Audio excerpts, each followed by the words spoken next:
Bueno, hola, buenos días a los que están acá presentes y buenos días a los que nos están escuchando y mirando a través de la red. Buenos días a todos, buenos días, doctor Seijo. Para mí hoy es un placer y un honor realmente tener la oportunidad de presentar al doctor Seijo, que nos va a ilustrar sobre aspectos que son muy importantes y lamentablemente muchas veces no los recordamos como lo tendríamos que recordar, que es la historia de hoy por hoy lo que es nuestra división, la historia del centro antirreumático. El doctor Seijo, la mayoría de nosotros lo conocemos. Para quienes no lo conocen, yo podría, si me pongo a enumerar su currículum, es muy extenso, pero el doctor humildemente me autorizó a que diga que fue jefe de esta división reumatología y además fue presidente de la Sociedad Argentina de Reumatología, entre otros muchos títulos que la verdad no voy a enumerar porque en el mayor tiempo quiero que lo tome él y que nos ilustre con su charla. Así que de mi parte nada más y le doy paso al doctor para que comience la charla. Gracias, doctor, muy amable. Gracias. Buenos días. Bueno, voy a sacar de lo que vienen a hacer todos los días para saber a dónde llegar. No sé si ustedes llegaron de casualidad o alguien los orientó para venir a hacer la especialidad a este servicio.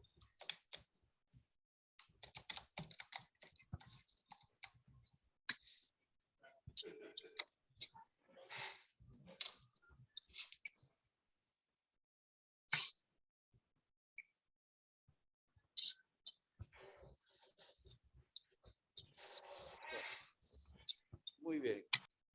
A ver, entonces,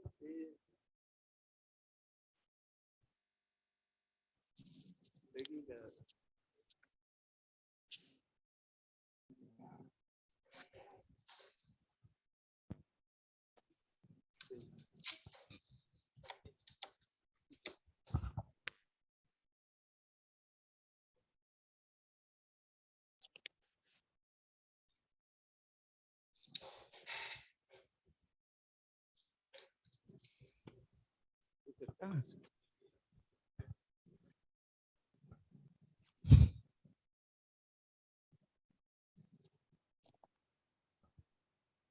Lo primero que les quiero preguntar, ¿saben lo que es la reumatología?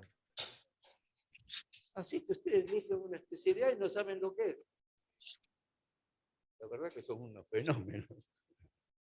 Y lo segundo, pero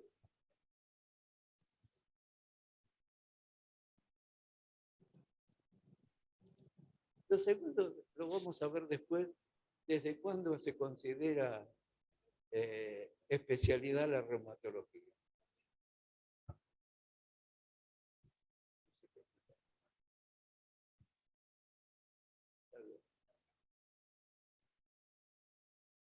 La reumatología es reconocida como especialidad que sale en el siglo XX. Pero ustedes saben que enfermedades reumáticas se conocen desde la antigüedad. Hay un montón de antecedentes donde se han determinado que en la antigüedad se conocía la gota, la artrosis, la espondilitis, y hay otras enfermedades que son bastante recientes porque no existían elementos de diagnóstico suficientes para distinguirlas y se las confundía. Recién fue Hipócrates, siglo V a.C., el que empezó a reconocer ciertas enfermedades.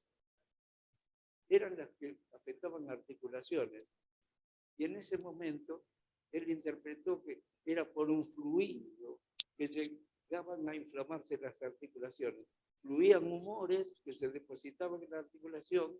En general, lo que debía haber visto sería gota. Y interpretaba que se debía a un flujo que en griego se llamó ruma o rome, y de ahí viene el término reumatismo. Ahí viene el origen de esa palabra. Ahora fíjense que también se le llamó rome al catarro nasal, al resfrío. ¿Y el resfrío cómo se llama en español? Romadizo. O sea, todo lo que corrían humores era Roma. Después los latinos lo llamaron fluxo. Al flujo, fluxo. Y eso llegó al español como fluxión. Fluxión articular es colección de líquidos. O sea, somos unos atrevidos. Los reumatólogos, no existía la reumatología en aquel momento, eran clínicos, generalistas. Unos atrevidos bárbaros. Por un signo de una articulación inflamada, la especialidad se llama reumatología, se podía haber llamado fluxología. Cuando el cardiólogo ve enfermedades del corazón, el neumólogo, enfermedades del pulmón, el nefrólogo ve enfermedades del riñón. Nosotros vemos enfermedades articulares, reumatología. La más difundida en la época antigua era la gota. Y fue siguiendo pasos a medida que unos descubrían el tofu, entonces después tenían la gota aguda, la gota crónica, otros descubrieron que estaba relacionado con los niveles de ácido úrico en el suero, hasta que Sydenham, médico inglés, que le llamaban el Hipócrates en Inglaterra, el Hipócrates inglés, fue el que describió perfectamente la gota, porque él era gotoso. Y fue la mejor descripción que hubo de gota. Ahora, la gota en la época de Hipócrates se llamaba podagra. Podos pies, por la inflamación de la metatarsofalange, de la primera metatarsofalange, y agreos, agredir el pie o afectar el pie, a eso se le llamó podagra. Ahora, así como la gota, la osteoartritis y las espondilitis se conocen de antiguo, la artritis reumatoidea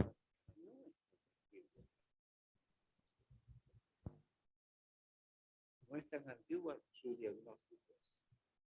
Porque, ¿dónde nació la artritis reumatoidea? Ojo. Yo creo que son pocos los países del mundo de habla española que le llaman artritis reumatoidea. A nivel mundial se llama artritis reumatoide. No es artritis reumatoide. Los uruguayos, los argentinos, y no hay muchos más que puedan llamarle la artritis reumatoidea la artritis reumatoide. Se la detectó en indios norteamericanos. Y ahí hubo dos clases de indios. Unos que padecían una artritis, poliartritis erosiva en mujeres, que es artritis reumatoidea, y otros que padecían una espondiloartropatía. Serán los signos Navajo, Aida.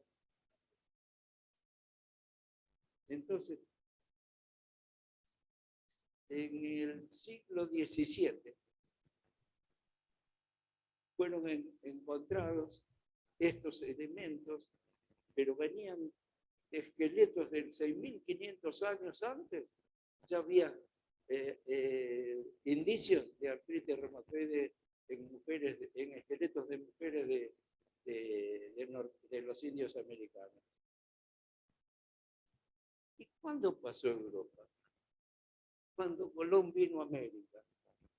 Cuando Colón vino a América se fue a Europa, y entonces en Europa se empezó a detectar la artritis reumatoide después del siglo XVI. No los entretengo más. Esto fue una introducción, todo porque no sé por qué le llamamos reumatología a la especialidad.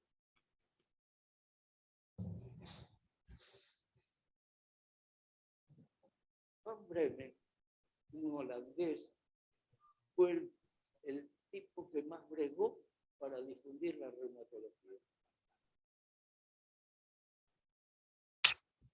En 1905 creó el Instituto de Terapia Física.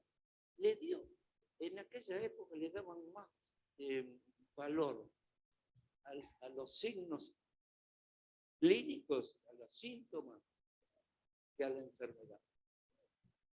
Entonces, ¿qué le pasaba a Bremen? Estaba preocupado por las discapacidades que produce la artritis. Y entonces se metían en terapia física.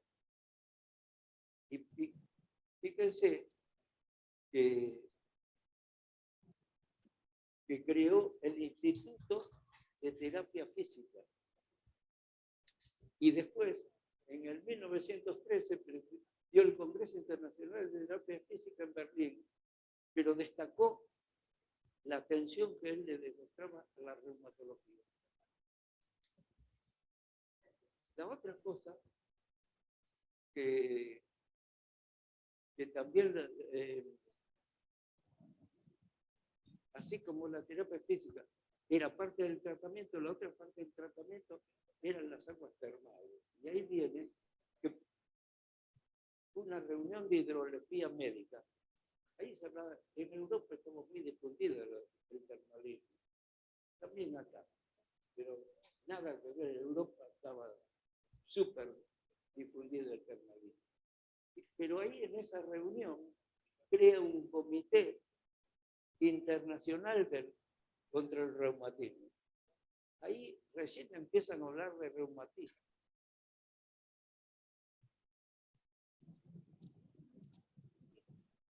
A raíz de esto, ojo, fíjense, de 1913 a 1925 no figura nada. ¿Por qué no figura nada?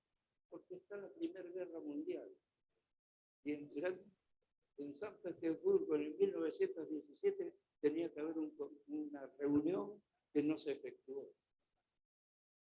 Entonces, ese intervalo de tiempo hizo que recién resurgiera todo el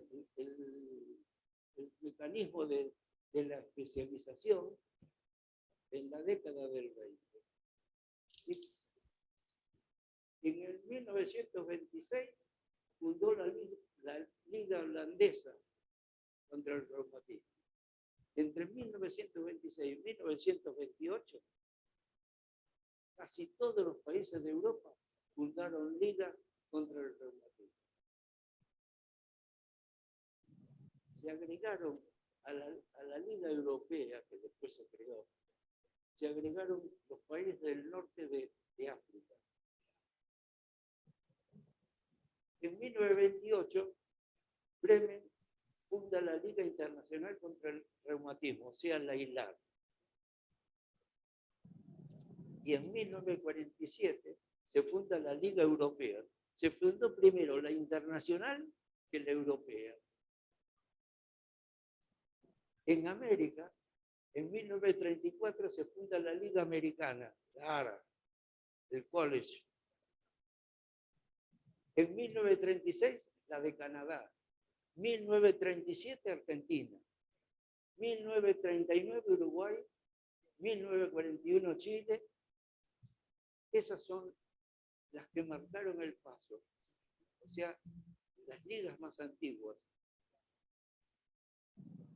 Y en el 1944, la Liga Panamericana, filial de la Internacional, de la ILAR. Les cuento una anécdota sobre Panlar. En el 1941 había una reunión con los uruguayos en Montevideo. En Uruguay estaba Herrera Ramos, Fernando Herrera Ramos, un viejo bárbaro, buenísimo, un capo, un recapo. Hay un parque que tiene el nombre de él. Así que era un tipo que pesaba fuerte. Y junto con Aníbal Ruiz Moreno, en esa reunión se dispusieron a enviarle una carta a los norteamericanos, a Pemberton, para que creara la filial de la Panlar, para que creara la Panlar. Eso fue en el 41. Estuvieron machacando sobre Pemberton durante 3 años y recién después, en el 1944, recién se crea la Liga Panamericana. Ahora, ¿qué tiene que ver esto con el centro antirreumático? Es para situarlos cómo estaba la reumatología a nivel mundial y saber por qué llegamos acá. Como antecedentes de congresos, tenemos el primer congreso rioplatense de reumatología en Montevideo en el año 42. En 1947, el primer congreso europeo en Copenhague.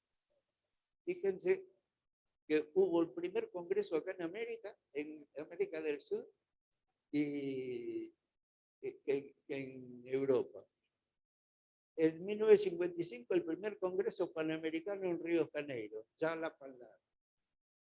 Y en 1960, el primer congreso argentino en Córdoba. ¿Qué se hizo en Córdoba?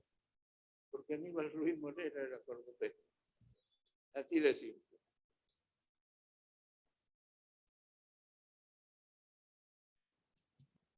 Aníbal Ruiz Moreno, Costa Bertani y algún otro iban a las reuniones internacionales. Fíjense que tenían que viajar en barco y sin embargo iban, se relacionaban y conocían a medio mundo, tanto en Europa como en Norteamérica. Por eso se carteaban. Y así fueron como empezó a relacionarse a nivel nacional e internacional. Y aprovechó que él tenía la intención de tener un servicio de excelencia. Y resulta que había un médico cirujano excelente, José Arce, era legislador. Y le pide entonces que quería, a ver si le podía crear un centro que dependiera de la facultad. Resulta que el hospital de clínicas no tenía lugar, estaban todos ocupados por capos y no había lugar vacío. Entonces, él era profesor de historia de la medicina. Entonces, se hizo preparar una ley donde lo habilitaba a crear el centro antirreumático en la cátedra de historia de la medicina. Y así fue que presentó José Arce un proyecto de ley que el 8 de septiembre de 1936 fue ley 12.300, donde le asignaban 30.000 pesos de moneda nacional como presupuesto anual para sueldos, implementos y mantenimiento del centro antirreumático. Y salió con todo para que funcionara en la cátedra de medicina. Este es José Arce. Este fue médico de acá de clínica y formó la escuela quirúrgica. Era un fenómeno, este tipo era un fuera de serie. Se recibió de médico a los 22 años con medalla de oro. Fue diputado de la provincia de Buenos Aires. Creó el Hospital Mixto de La Plata. Fue presidente de la Asociación Médica Argentina, presidente de la Cámara de Diputados, presidente de la Legislatura Provincial, diputado nacional. Bueno.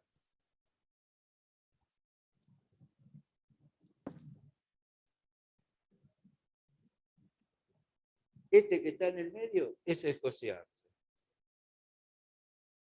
Seguimos. Fíjense qué atrevimiento. Hizo expropiar las manzanas de Paraguay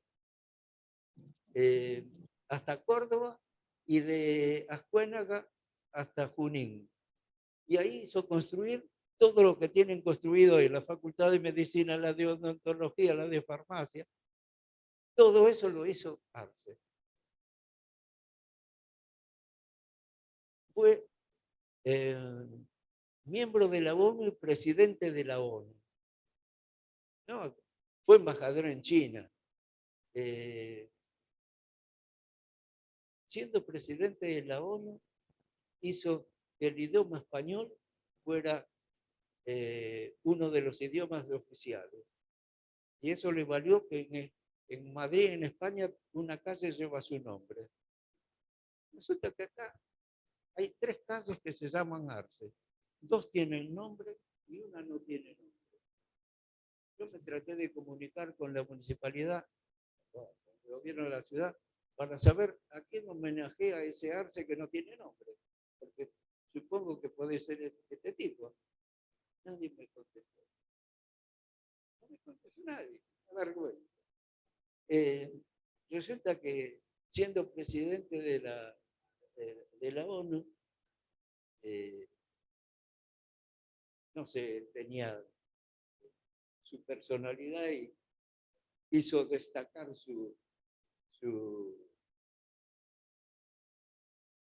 él tenía iniciativas propias. Y resulta que era el gobierno acá le empezó a poner límites, y como él no aceptaba límites, renunció y se acabó. Pero en vez de venir de la ONU para Buenos Aires, fue a residir a España. Y ahí fue como consiguió que le reconocieran con una calle. No los entretengo más. Cuando, por gestar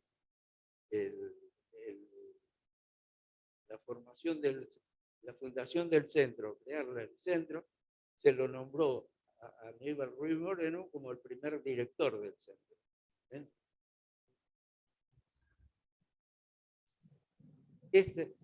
Yo creo que nació pelado.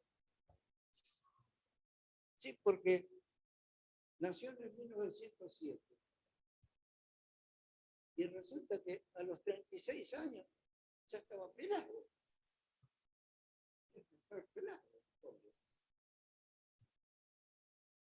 Esta era la Facultad de Medicina donde él trabajaba en la cátedra de Historia de Medicina.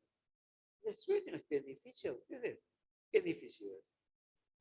El de Económicas. El de Económicas. Esta es la Facultad de Ciencias Económicas, la que está en Córdoba. Esa era la Facultad de Medicina. Usted sabe que atrás de la Facultad de Ciencias Económicas estaba la morgue oficial, porque estaba detrás de la Facultad de Medicina. ¿Sí?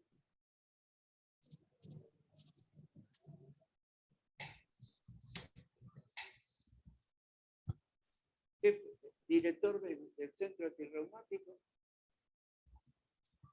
¿Qué pasó con el centro? Cursó 3 periodos. El periodo primero de organización y cómo iba a funcionar.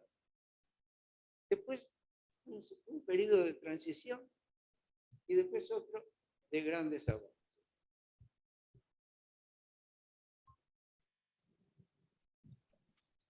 ¿Qué pasó con la incorporación de recursos humanos? Se rodeó de gente, de médicos con experiencia. Era fundamental tener experiencia. En aquel momento no existían grandes recursos para exámenes complementarios, apenas la radiografía y algunos pocos análisis. En el año 36 no era demasiado útil el laboratorio para la reumatología. Entonces, los grandes esos profesionales experimentados les servían mucho porque eran los que elaboraban el diagnóstico. Después la segunda parte que se dispuso fue transmitir los conocimientos. Él tenía necesidad de transmitir.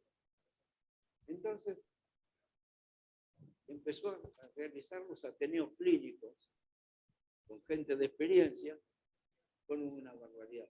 Eso trajo médicos jóvenes que tenían intención de hacer la especialidad y participaban de ateneos, ¿cierto? Y les sirvió, esos ateneos les sirvieron para empezar a elaborar trabajos de investigación y para presentar en congresos y para publicar en revistas. Él era, además de ser el director del Centro Antirreumático, había creado la revista de la Liga, que él también creó, de la Liga Argentina. Y entonces ahí él publicaba los ateneos. Por eso él, de esa manera, difundía lo que quería transmitir. Y después dispuso hacer un curso anual donde concurrían todos los años gente que deseaban formarse. Este curso vamos a hablar en un ratito porque tiene una cosa aparte. Después siempre trató de mantener las relaciones internacionales. Era un capo para eso.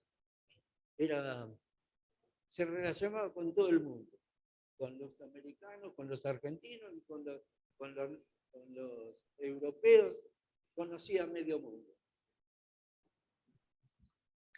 Y de esa facultad que yo les mostré recién, en el año 45, se cambia a la facultad actual. Esta facultad que hoy es la de medicina, se inauguró en el año 45 y entonces pasó de la facultad antigua al piso 15 de la facultad, de la nueva facultad. Ahí tenía un sector y ahí siguió funcionando el Centro Antirreumático. El curso. Era un curso que se dictó anualmente hasta el año 1999. ¿Qué pasó? En el año 1979, la Sociedad Argentina de Reumatología, ahí empezaron los grandes avances. Entonces, necesitaba una formación más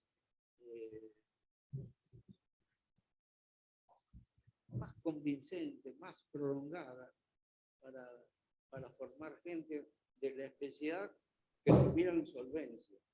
Y entonces pidió a la Secretaría de Salud Pública la autorización y le autorizaron a hacer el curso superior de especialización en reumatología y además le autorizaron a la sociedad a expedir el título de especialista.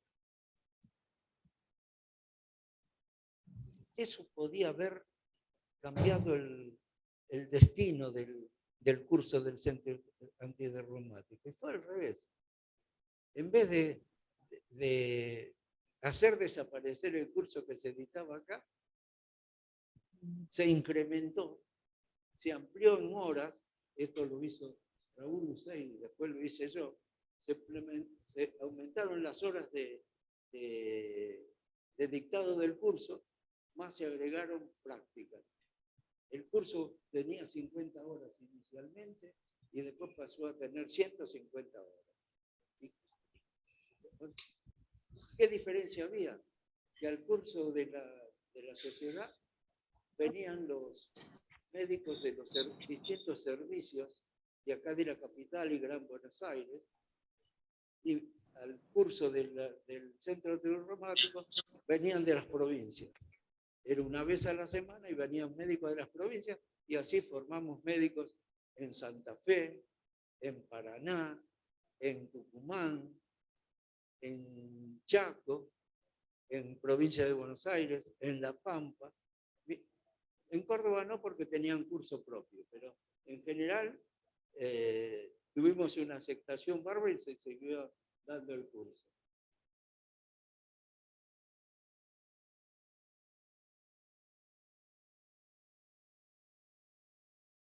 El curso ese de la Sociedad Argentina de Reumatología se comenzó a dictar en 1979 y duraba 2 años.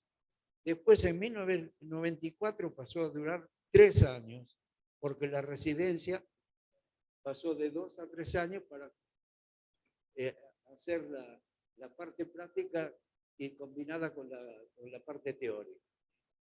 Y este hombre fue, así como Costa Bertani y Ruiz Moreno eran de la misma época, los dos eran ambiciosos y se peleaban.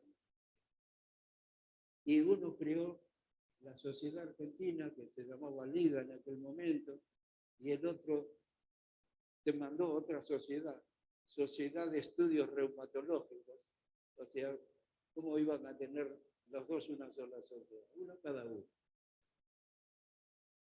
Este compitió con García Morteo en su época, que desde el punto de vista científico era un tipo muy, muy capaz, muy ambicioso también, pero que fue muy útil, formó muchísimos médicos. Este era, le llamaban el Papa, porque la verdad que todo el mundo lo quería, a todo lo que le podía ayudar lo ayudaba, la cosa que hacía equilibrio. Este empezó de médico clínico en el Hospital Churruca, el policial. Después fue jefe de un centro que él inventó. Después fue jefe del servicio de reumatología del Hospital Francés. Era médico legista y psiquiatra. Profesor de la cátedra de toxicología. Profesor titular de la cátedra de enfermedades reumáticas de El Salvador. Presidió la SAR y la Academia Nacional de Medicina. Decano del Cuerpo Forense de la Corte Suprema de Justicia de la Nación. Presidente del Congreso Panamericano de Reumatología en el año 1986. Formó médicos reumatólogos y logró diversos premios. En 1921 se lo honró como maestro de la medicina. Publicó trabajo, bueno, un montón. Un tipo que no pasó de casualidad por acá. Este era Aníbal Moreno, aquel era Pemberton, el americano. Acá tenemos la Facultad de Medicina que fue inaugurada en 1945. Ahora, fíjense qué jerarquía le dio al centro antirreumático este Aníbal Ruiz Moreno. Llegó a tener un director, que era él, médicos de planta, médicos agregados, médicos honorarios, médicos asistentes, kinesiólogos, ayudantes de radiología, ayudantes de laboratorio, ayudantes de fisioterapia, odontología. Tenía un hospital, tenía, en vez de tener un centro. ¿Cómo?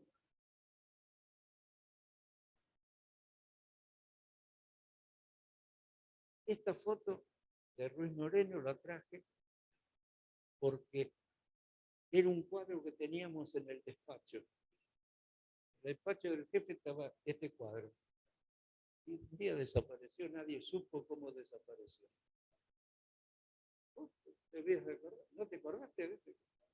No, era un cuadro y desapareció. Entonces lo puse como homenaje, porque la verdad que se lo merecía. Tuvo una destacada labor asistencial y docente, sociedades científicas y publicaciones. Fue director del Centro Antirreumático y durante toda su existencia. Y además hizo el curso de reumatología. Fue presidente de la Comisión Asesora de Lucha reumática y preside el primer Congreso Argentino de Reumatología en el año 60. En noviembre del 60 preside el primer, que no era congreso, era reunión que se hizo en Córdoba. Noviembre del 60. Murió el 22 de diciembre del 60. Murió un mes después, increíble. Y si no me equivoco, murió saliendo de acá del hospital el 22 de diciembre.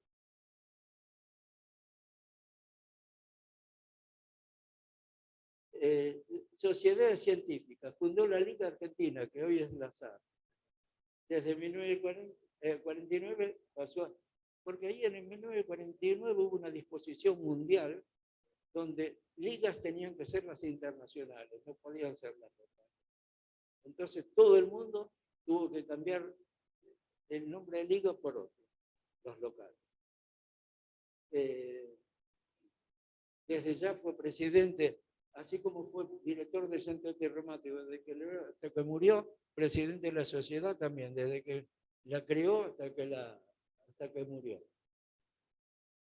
Cofundó la Liga Panamericana, tanto es así que yo les dije que se había carteado con Pemberton. Cuando crearon la PANLAR, el primer presidente fue Pemberton, por 4 años. El segundo presidente fue Aníbal Ruiz Moreno, de la PANLAR. Tercer presidente fue norteamericano y el cuarto presidente, el uruguayo Herrera Ramos. O sea, los que impulsaron la creación de la PANLAR fueron presidentes, aunque no fueran norteamericanos. En 1957 fue electo presidente de la ILAR, de la Liga Internacional, y no pudo asumir porque murió en el 60. Pero porque era para el periodo 1961-1965. Acá está Ruiz Moreno, este es Pemberton y este es Herrera Ramos. En cuanto a las publicaciones, en 1938 comienza el boletín de la Liga, que después pasó a ser Archivos Argentinos. De estos archivos argentinos me valí para sacar los antecedentes de los cuales yo no tenía, porque hasta el año 60 yo no me había relacionado con el centro. Entonces no tenía elementos. Y me serví de las revistas que están en la biblioteca de la facultad para ilustrarlo, porque se publicaban todos los movimientos del Centro Antirreumático. En 1953 publicó un libro de historia de la medicina que fueron los trastornos articulares de San Martín. Parece que no se sabe bien qué fue lo de San Martín. Para mí era gota lo que tenía San Martín. Una vez cruzando los Andes, terminó hospitalizado en Santiago de Chile, porque no podía caminar. Y después publicó en 1936 un libro, Reumatismo, primera edición. En 1946 sacó la 4ª edición y en 1959 la 7ª edición. Y después se murió y ya no publicó. Además de desarrollar la actividad asistencial en reumatología, fue docente titular de Historia de la Medicina de la UBA, profesor libre de farmacología en la Universidad de La Plata, presidente de la Sociedad Argentina de Psicología Médica y Psicoanálisis, y publicó libros y archivos iberoamericanos con la Intral, con un español.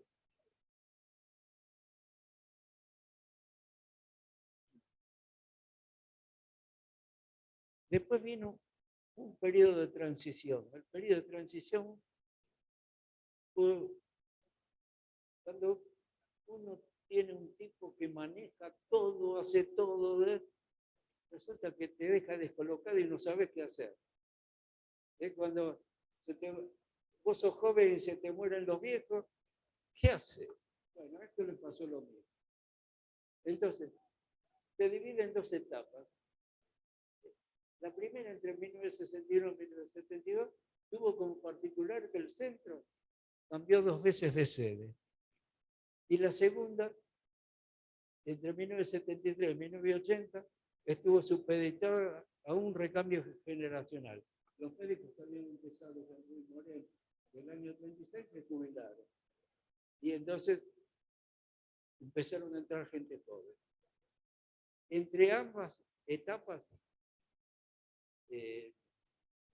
hubo un interinato ejercido por uno de los médicos que se iniciaron con Ruiz Moreno, llamado César Portero, un hombre buenísimo. Primera etapa, doctor Alfredo Caruso. Cuando asumió, ¿qué hizo? Le cambió el nombre del centro antirreumático por el centro antirreumático doctor Alfredo Moreno. Después del fallecimiento de Ruiz Moreno, se generaron 2 problemas. Uno, hay que sacar el centro antirreumático de la cátedra de Historia de la Medicina, porque ninguno era profesor de Historia de la Medicina. Pero resulta que el hospital de clínicas no tenía ningún lugarcito donde meter el centro antirreumático. Entonces, ese fue el primer problema. Recién en el año 1964 le cedieron un pedacito en un pabellón chico que había detrás de la capilla, que daba sobre la calle Paraguay, en el fondo del hospital. Y bueno, y ahí lo acomodaron y le sirvió para tirar unos años. En el año 71 logra que le otorguen, en el año 71 se inaugura este hospital. Y ahí le entregaron, le adjudicaron un lugar donde hoy ustedes hacen en el sector A, la consultoría. Todo ese sector A era el centro de tierra. Todo. Un espacio enorme. En 1965, Caruso preside el Congreso del AILAR, el que tenía que presidir Ruiz Moreno, lo presidió el que lo suplió. Fue Caruso. Caruso en el año 1971 se accidenta, fue atropellado por un coche y en el año 72 fallece. Acá está el Hospital de Clínicas Viejo, que ocupaba la manzana donde hoy está la Plaza Husserl. Este es el patio central y ahí tenés el monumento a Ignacio Pirovano. Este es un pasillo interior con el busto de Posadas. Este es la calle Junín y este es el Hospital de Clínicas. Acá, donde está ese carro, ahí estaba la cátedra de semiología. Esta es una foto histórica, es la salida del personal cuando cerró el hospital. Estos son los últimos gente que salió del hospital para trasladarse a este nuevo hospital. Este es el hospital nuevo, la entrada por Córdoba y la entrada por Paraguay. No sé si lo conocen, en la entrada por Paraguay, por entrepiso, van a encontrarse con esto. Este es cuando demolieron el hospital, tardaron 4 años en empezar a demolerlo, porque primero lo tuvieron que higienizar todo, desratizar y todo, porque si no hubiera sido un desastre. Y fíjense dónde quedó la capilla. No les mostré.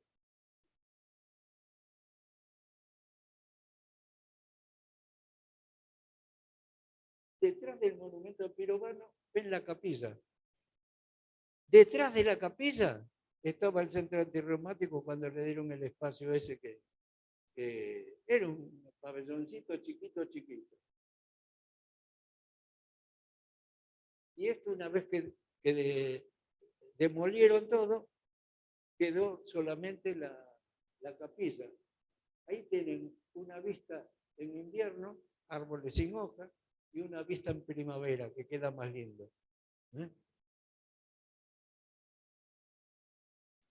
Este era un médico de planta, Manuel Talarico. Manuel Talarico presidió el Congreso Rioplatense de 1972, creo que fue en Mar del Plata. Reemplazo de Caruso, que había fallecido unos meses antes. La segunda etapa fue de Pietro Pieroni, fue el que la desarrolló. Y ahí se jubilaron los profesionales más experimentados y ingresaron médicos jóvenes. A nivel mundial, mientras se creó la tomografía computada, vinieron los primeros fármacos destinados a la osteoporosis y a la artrosis, porque antes ni se lo consideraba la artrosis y la artrosis y la osteoporosis solamente se diagnosticaba cuando venían con las fracturas. Después entonces ahí se empezaron a dar cuenta que había que diagnosticarla antes para evitar las fracturas. Y entonces vinieron la artrosis, vino el famoso arrumalón. Y también vinieron los anticiclos oxigenasa para la gota.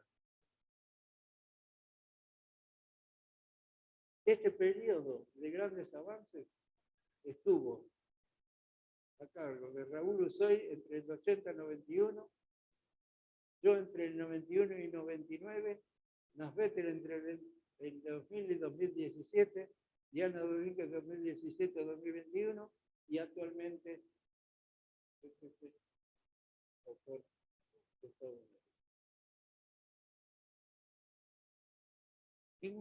en 1987 el hospital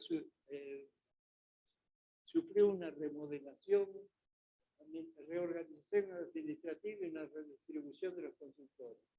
El centro antirreumático pasó a ser división reumatología y el cargo de director pasó a ser jefe de la división.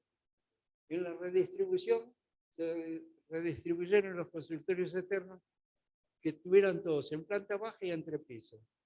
Y entonces el centro antirreumático tuvo que venir al 8º piso donde le dieron un soporte. Este periodo se caracterizó por avances diagnósticos, cuantificación lesional y pronóstico y terapéuticos. Se agregó también la incorporación de médicos residentes.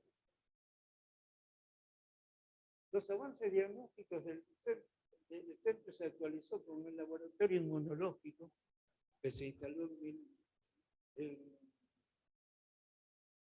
1983, 1984, el consultorio de capilaroscopía y el examen de líquido sinovial, que sobre todo estaba dirigido a la gota, pero se usaba para otras,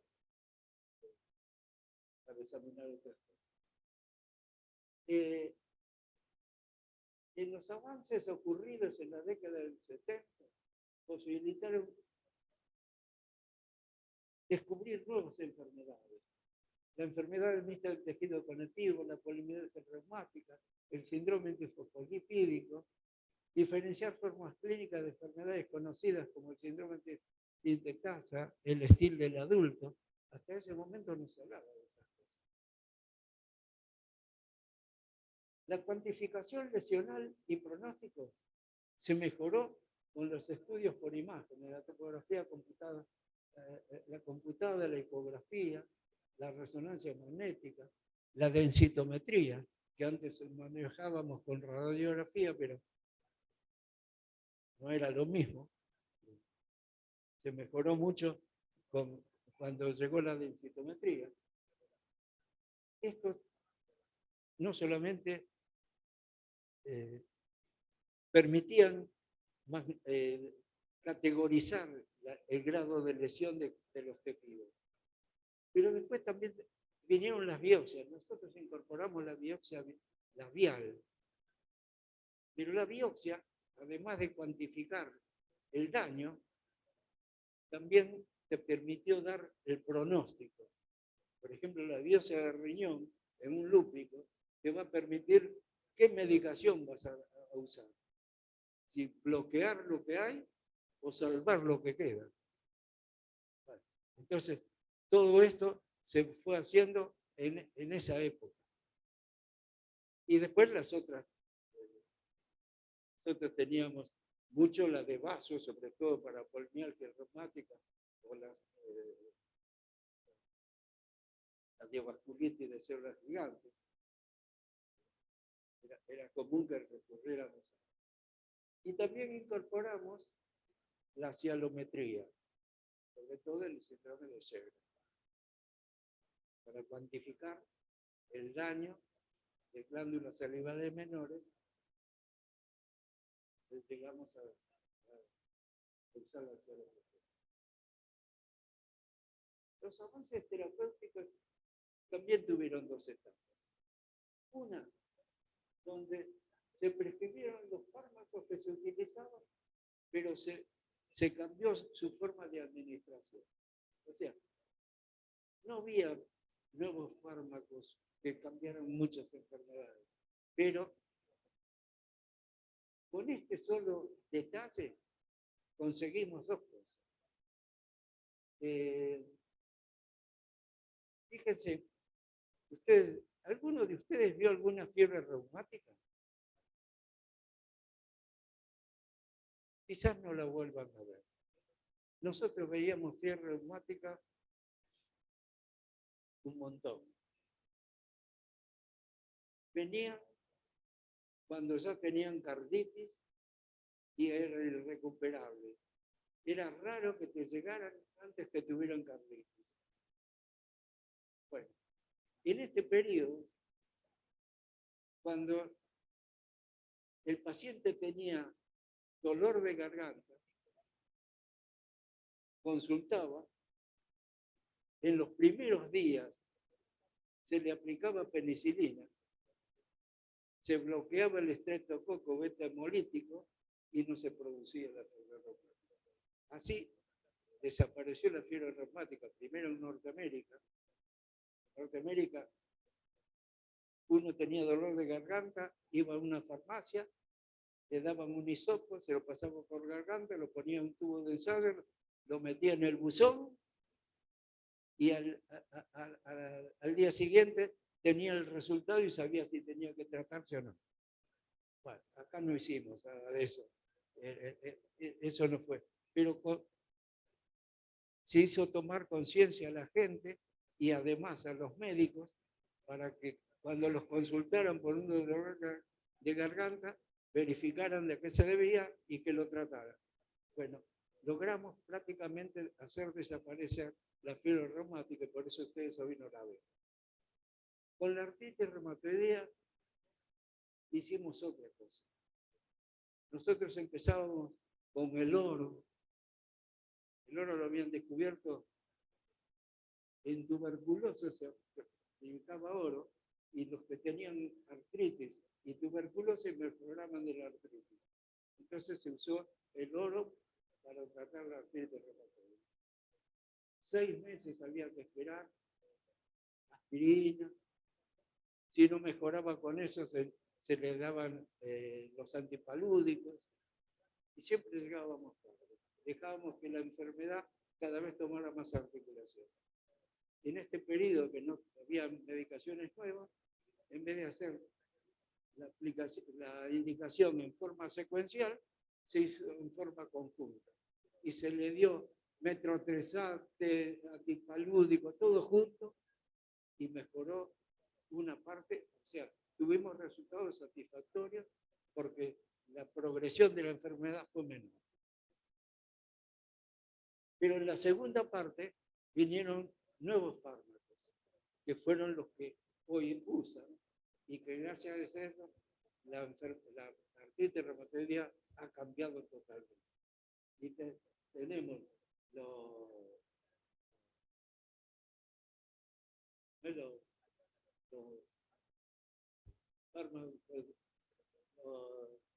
anticuerpos monoclonales y los fármacos dirigidos contra pequeñas moléculas intracelulares que activan el desarrollo Eso hizo que la división creara el centro de infusiones para aplicar sobre todo los anticuerpos monoclonales. Periodo de grandes avances motivó la solicitud de formación de médicos extranjeros que vinieron de España, de Colombia, de Bolivia, de Ecuador, o sea, de Panamá tuvimos también, y tuvo una mayor demanda de médicos residentes.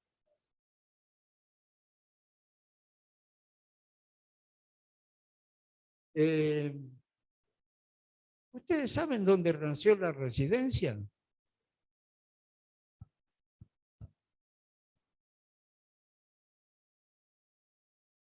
Nació en Baltimore. Un médico alemán se dio cuenta que la formación de los médicos era insuficiente y dispuso una actividad más contundente para entrenarlos de una manera más rápida. ¿Y por qué se llama residencia? ¿Qué? Porque vivían ahí, residían en el hospital. Entonces de ahí viene el nombre de residencia. Y eso cambió todo y se empezó a difundir. ¿Cuál fue la primera residencia que tuvo la Argentina?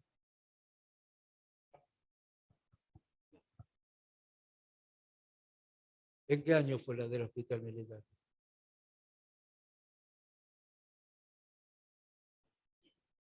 ¿Qué? No fue la primera, pero estuvo, fue la segunda, no, estuvo bien lo que dijiste. No, la primera fue en la Cátedra de Medicina Tiburcio Padilla, en el año 1945. Año 1945.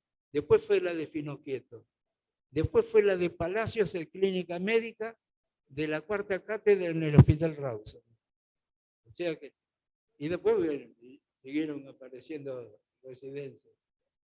Y las residencias de reumatología las gestionó García Morteo, que fue el que competía con Armando Macaño. Este fue un capo.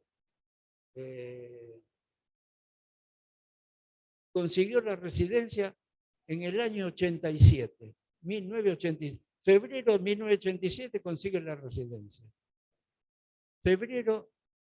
Junio de 1987 nos encontramos con García Morteo en un congreso en Atenas, Congreso Europeo de Reumatología. Yo me quedé haciendo turismo después del congreso. García Morteo fue a visitar a la hija que estaba en Madrid. Paseando por Portugal, en coche, iba con la hija.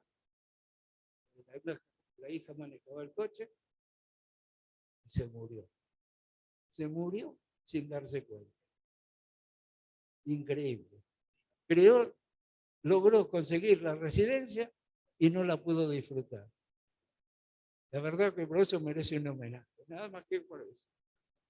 En 1963, médico de la sala 20 de Clínica Médica del Hospital Rivadavia, que después pasó a ser CEMIR. Este jefe era Quirno, de ahí del Hospital Rivadavia. Se especializó en reumatología en Nueva York. Jefe de reumatología del Instituto de Rehabilitación del Lisiado. Presidente de la SAR, 1973-1975. Presidente de PANLAR, 1978-1982. 1985, jefe de clínica médica del IREP. Bueno, un montón de cosas. Fue de los primeros que publicó un libro de enfermedades del tejido conectivo. En el año 1973, primera edición. 1980, segunda edición. médicos residentes. En el año 1992 empieza la residencia acá. Este año cumplimos 30 años de residencia.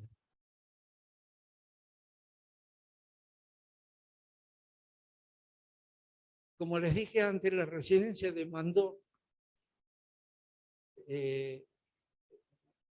más solicitudes para venir. Y como no se podía, fíjense que la residencia la había pedido Raúl Usey en el año 88, creo que fue, y recién en el 92 accedieron y la recibí yo. No había presupuesto. Y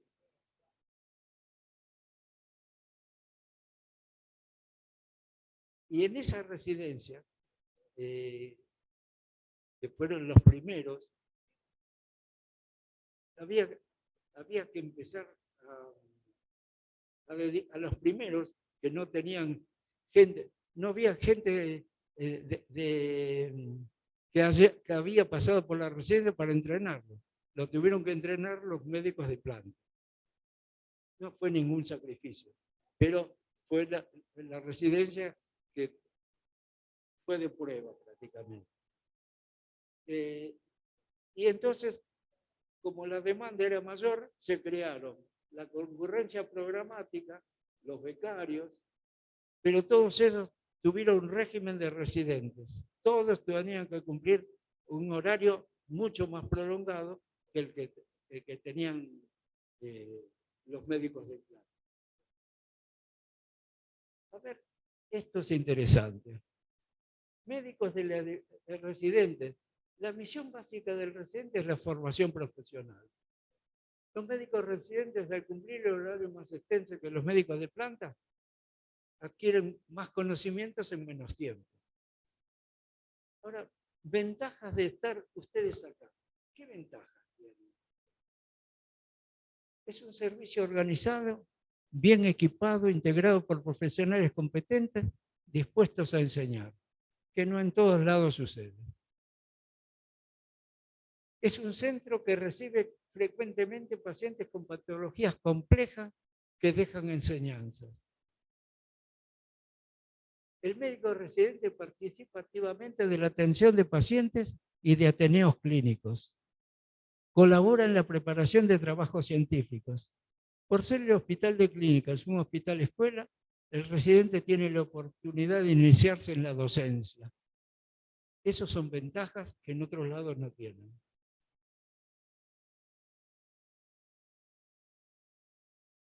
Sepan que la docencia es la base para aprender y enseñar. No es para enseñar. Se aprende muchísimo con la docencia. Más a veces que cuando uno trabaja con médicos. Cuando uno trabaja con médicos y expone una cosa, ya sabe lo que les van a preguntar porque todos leen lo mismo. Cuando uno trabaja con alumnos, cuando termina de dar la clase, le hacen algunas preguntas que no están en ningún lado. O sea, tiene que ir preparado para contestar preguntas que no se imagina que se las van a dar, se las van a hacer. Sepan que a partir del año 2009 el doctor Narvete impuso la realización de jornadas de residentes anuales, todos los años.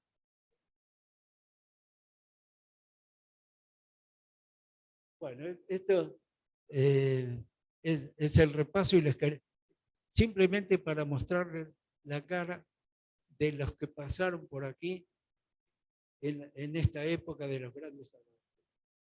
Este es uno de los 3 hijos del premio Nobel Bernard de Usay.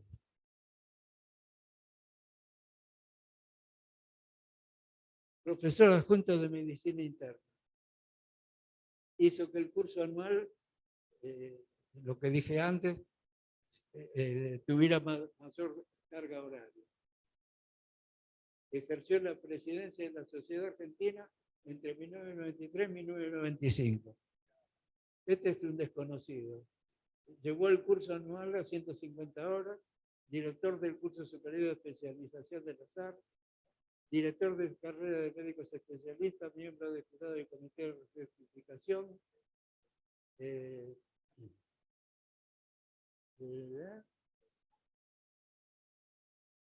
director del curso superior de especialización, presidente de la Sociedad Argentina, profesor adjunto de la cátedra de posgrado de enfermedades reumáticas, designado director de la carrera de médicos especialistas, director de la residencia de reumatología, jornadas multidisciplinarias y miembro del comité de certificación y recertificación de la Sociedad Argentina. Doctor Nasbetter, jornadas de la comunidad, creó centro de infusiones, determinación de la geometría, biopsia labial, director de la primera semana latinoamericana de reumatología, director de la carrera de médico especialista en reumatología, de primera jornada de residentes, ateneos virtuales, primer ateneo, libros publicados, manual de reumatología, normas terapéuticas en reumatología, tratado de reumatología. Diana Duinco obtuvo del Ministerio de Salud Pública de la Nación la acreditación de la residencia de reumatología de acá del hospital. Instaló el ecógrafo, agregó 2 consultorios, acá en el 8º piso, incorporó el saturómetro, incorporó el laboratorio de tiras de miocitis LIA, programó el curso de estadística para proyectos de investigación y estableció la atención virtual de pacientes. El doctor Maína se hizo cargo este año formalmente. Le deseo un auspicioso futuro por ser el primer jefe del centro que se formó en la residencia de la división y especialmente por hacerlo acompañado de integrantes de médicos de planta de la misma procedencia. Espero que este inédito equipo pueda concretar sus objetivos mediante un acertado desempeño, promueve el comienzo del 4º periodo de existencia del centro antirreumático. Yo les hablé hasta el 3er periodo. Espero que tengan viento a favor y que no surjan inconvenientes y hagan empezar acá un 4º periodo de existencia. Para recordar, sepan que el 31 de mayo es el Día de la Reumatología Panamericana, fecha de fundación de la PANLAR. Ahora fíjense, la PANLAR se fundó el 31 de mayo de 1944. ¿Y qué es el 31 de mayo? Fecha de nacimiento de Aníbal Ruiz Moreno. Fue casualidad que la PANLAR se creara, increíble. ¿Quién gestionó que se creara? Aníbal Ruiz Moreno y Herrera Ramos. Y eligieron ese día, fue como un homenaje para que le hicieron a él. Increíble. 12 de octubre, Día Mundial de la Artritis Reumatoidea y de las Enfermedades Reumáticas. Esta fecha fue establecida en 1996 por Artritis y Reumatismo Internacional. Fue aceptada por la SAR esta fecha. 8 de septiembre, creación del Centro Antirreumática. Hace un mes y pico cumplimos 86 años de vida del Centro Antirreumático. 2022, año que la División de Reumatología del Hospital de Clínicas comenzó a ser totalmente dirigida por médicos que se formaron en su residencia. No lo olviden. Pueden llegar a ser jefes. Frase célebre.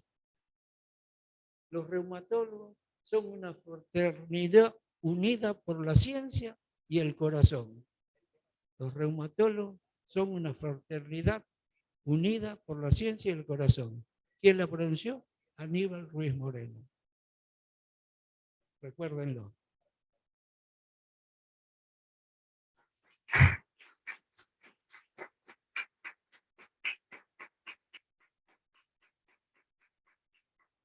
Les agradezco el tiempo que me dedicaron.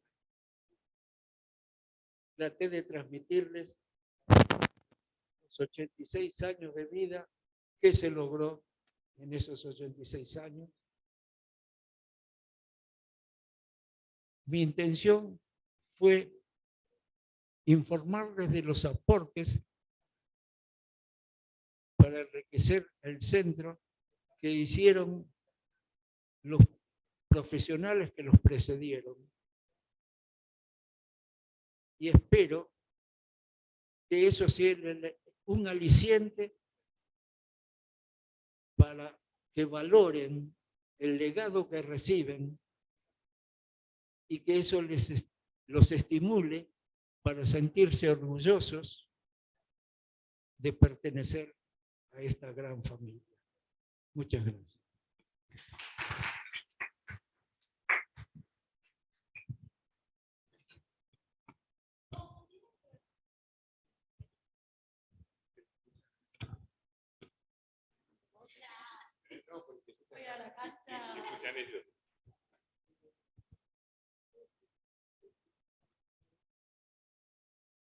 Fue el que está de jefe en el Hospital Austral, ¿cómo se llama? Duo y Regio, una doctora Regia que yo la tenía en el Gallego conmigo. Esos fueron los primeros residentes. Gabriela Regio, que no sé de la vida de ella, no. ¿Ah, sí? Sí, en San Martín estaba. Sí. Sí, no, estaba en San Martín. ¿Los aburrí mucho? Bueno, yo no sé si quienes están en línea quieren hacer algún comentario, alguna pregunta, alguna apreciación, lo que sea, es bienvenida.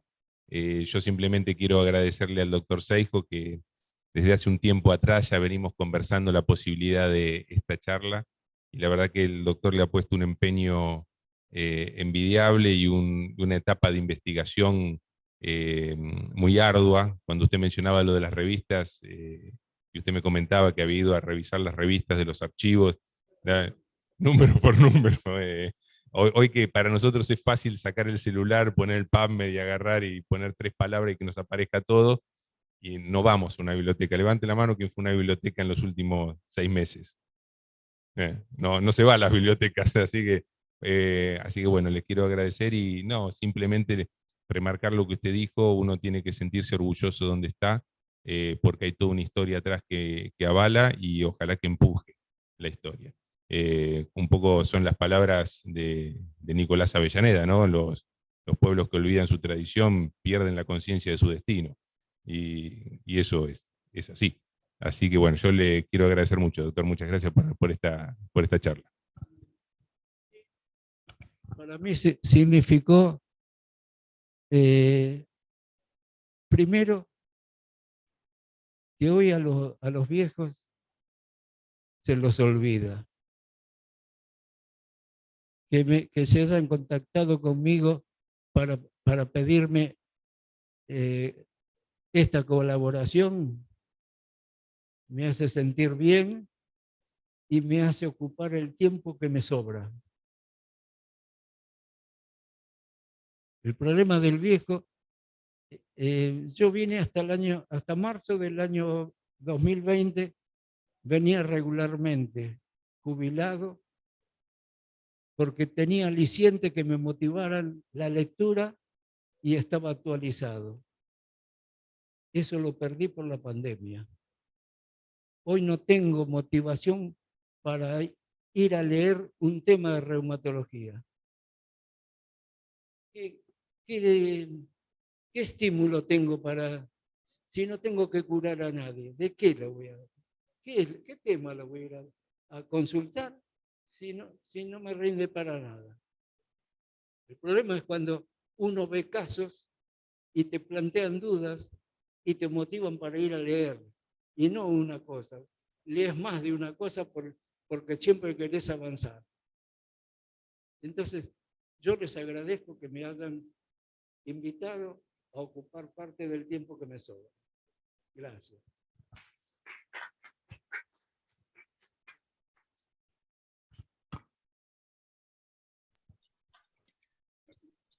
Hola, buen día. ¿Quieren hablar? Me parece alguien. Sí, buenos días, doctor Seijo. Soy Majo, que no estoy de vacaciones, por eso no pude estar presente. Quiero aprovechar para agradecerle y felicitarlo por la charla, que me parece súper interesante que todos conozcamos la historia de nuestro hospital.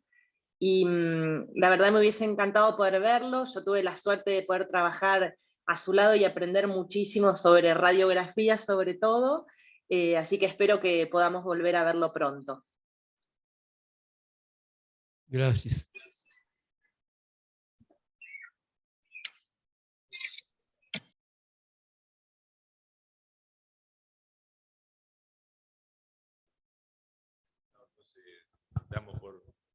Damos por finalizada la actividad. Muchas gracias a todos los que estuvieron presentes. Gracias, doctor.